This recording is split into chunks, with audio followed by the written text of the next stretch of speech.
소망을 가지실 텐데 그런 마음을 가지고 왔어요. 오늘 함께 말씀을 나누면서 기대하고 바라기는 하나님 나라의 크기와 하나님 나라의 은혜의 소망을 우리 마음속에 같이 담고 갈 수 있으면 좋겠습니다. 저를 처음에 뛰라고 하셨기 때문에 아마 오늘은 숙제가 2개 정도 저에게 주어진 것 같아요. 하나는 팔복 전체에 대해서 아무래도 조금 이야기를 해야 될 것 같습니다. 팔복이 도대체 어떤 성격을 가지고 있는가 이런 얘기하고 제게 맡겨진 이제 순서가 되는 첫 번째 심령이 가난한 자의 복에 대해서 오늘 하여간 차근차근 이렇게 같이 말씀을 나누면서 주님이 주시는 은혜를 나누도록 그렇게 하겠습니다.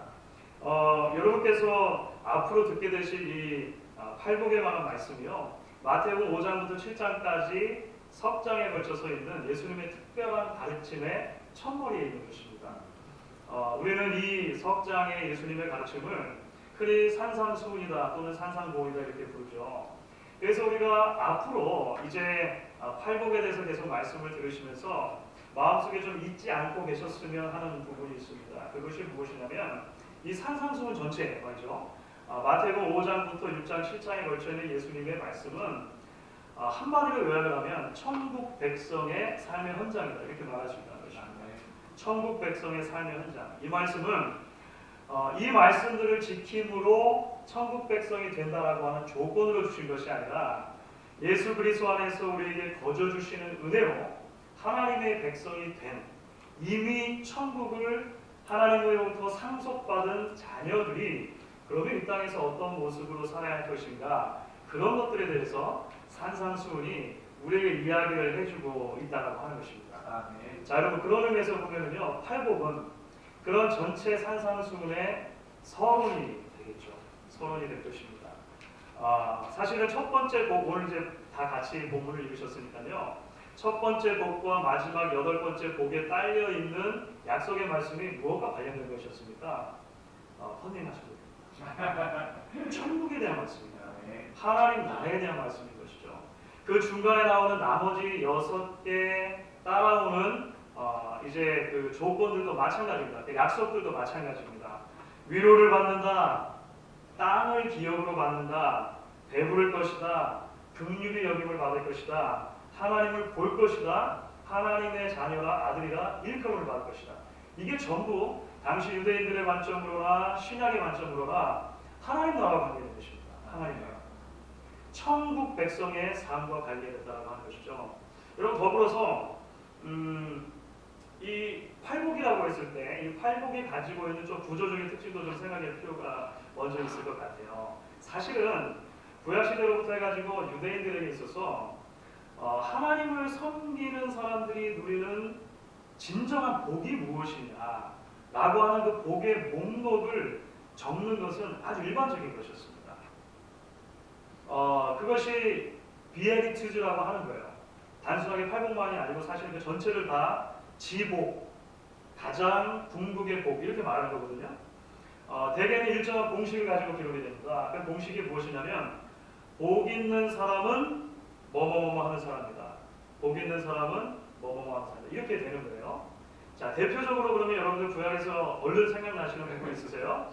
시편 1편이죠. 복 있는 사람은 악인의 길을 쫓아가고 이런 거 있지 않습니까? 이런 게 아주 일반적인 유대인들이 가지고 있는 그 지복, 복을 적는 방법이라고 하는 거예요. 오늘 우리가 살펴보려고 하는 팔복도 사실 마찬가지입니다. 우리말 성경에는 되게 심령이 가난한 자는 복이 있나니 온유한 자는 복이 있나니 이렇게 기록이 되어져 있지만 원래 헬라 원문으로 보면은요 복 있는 사람은 심령이 가난한 사람입니다. 복 있는 사람은 온유한 사람입니다. 전형적인 그 지복 리스트 있잖아요. 하나님이 주시는 복을 누리는 사람들의 리스트를 따르고 있는 것입니다. 자 여기까지 좀 어려운 말씀일 수 있는데 그러면 도대체 우리가 이런 모든 것들을 통해서 어떤 이야기를 해볼 수 있는 것입니까? 팔복에서 예수님께서 정말로 우리에게 이야기하시려고 하는 것이 무엇이냐고 하는 것이죠. 진정한 복이 무엇인가? 하나님 나라를 상속받는 하나님 나라의 백성이 되는 것 자체가 가장 귀한 복이라고 하는 것입니다.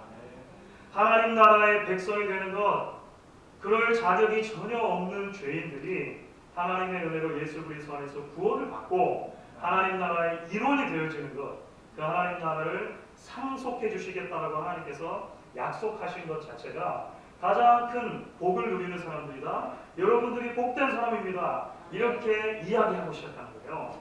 그리고 나서 그렇게 복 있는 사람들은 도대체 어떻게 살아가는 사람들입니까? 그것을 8가지 항목으로 설명을 하고 있는 것입니다.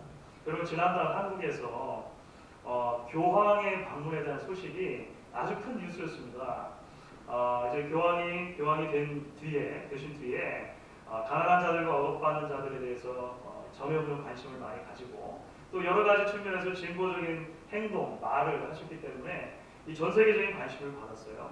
그분이 아시아에서도 작은 나라 한국에 이제 방문하게 됐다라고 하는 것이 큰 뉴스가 되었습니다. 그런데 특별히 이번에 교황이 한국을 방문했을 때 그 일정 중에 굉장히 중요한 일정이 하나가 있었어요. 여러분들 기억하십니까? 지난 8월 16일 날에 있었던 시복식이라고 하는 게 있었습니다. 시복식. 별로 관심 없으셨어요? 우리나라인도 바쁜데 우리나라도 미국이요. 네. 그 시복식이 뭐냐면요, 복자를 추대하는, 복자로 올리는 것을 시복식이라고 그래요. 복자는 성자 다음입니다. 성자는 거룩한 성자를 써가지고 성자 세인트를 쓰잖아요. 캐톨릭에서. 그 성자들은 그 성자를 통해서 하나님께 대신 기도해달라고 요청할 수 있는 그룹들이에요.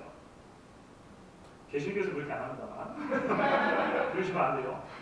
자, 복자는 그 밑에예요. 복자는 말 그대로 복 받은 사람들입니다. 이미 돌아가신 그 신앙인들 중에서 그 삶과 신앙에 본받을 만한 것이 발견됐을 때 나중에 사후에 교황청에서 이 검증을 거쳐가지고 복자로 추대하는 거예요. 이거 굉장히 큰 영광으로 캐톨릭에서 생각합니다. 그야말로 복 받는 사람, 복 있는 사람 이렇게 우리가 번역할 수 있겠죠? 복자로 올립니다. 그래서 이번에는요, 한국에서 교황이 방문했을 때 기독교의 한국의 캐톨릭이 처음 전래됐을 그 초기 성도들 가운데서 124명을 복자로 추대해서 시복식을 가지는 어마어마한 행사를 했습니다. 어마어마한 행사. 광화문에서 했는데요. 광화문 광장에 100만 명 정도가 모였다고 이렇게 추산을 해요. 그런데 여러분 아십니까?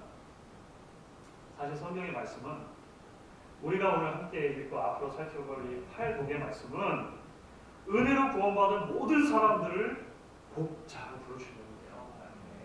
특별히 누군가를 검증하고 따져서 세우지 않아도 이 사람들은 특별히 존경할 만한 사람들입니다라고 조건을 달아서 높이지 않아도 예수 그리스도의 피 흘림을 통해서 하나님의 은혜로 구원받은 저와 여러분들 모두가 복 있는 사람이 될 것입니다.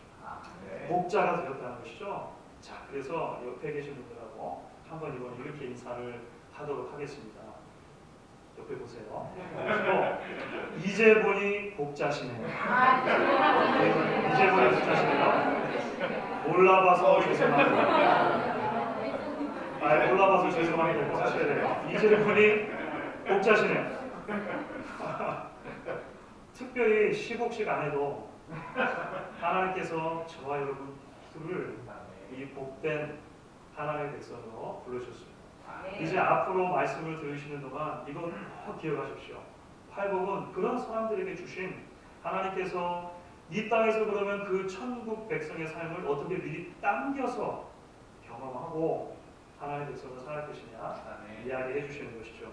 자, 오늘 이제 그러면 우리 첫 번째 이제 복으로 우리 들어가서 살펴보게 됩니다. 오늘 우리가 함께 살펴보신 말씀이 첫 번째로 주어진 심령이 가난한 자의 복이죠. 심령이 가난한 자. 자, 여러분 심령이 가난한 자다라고 했을 때 마음속에 여러분들 얼른 떠오르시는 모습이 혹시 있으십니까?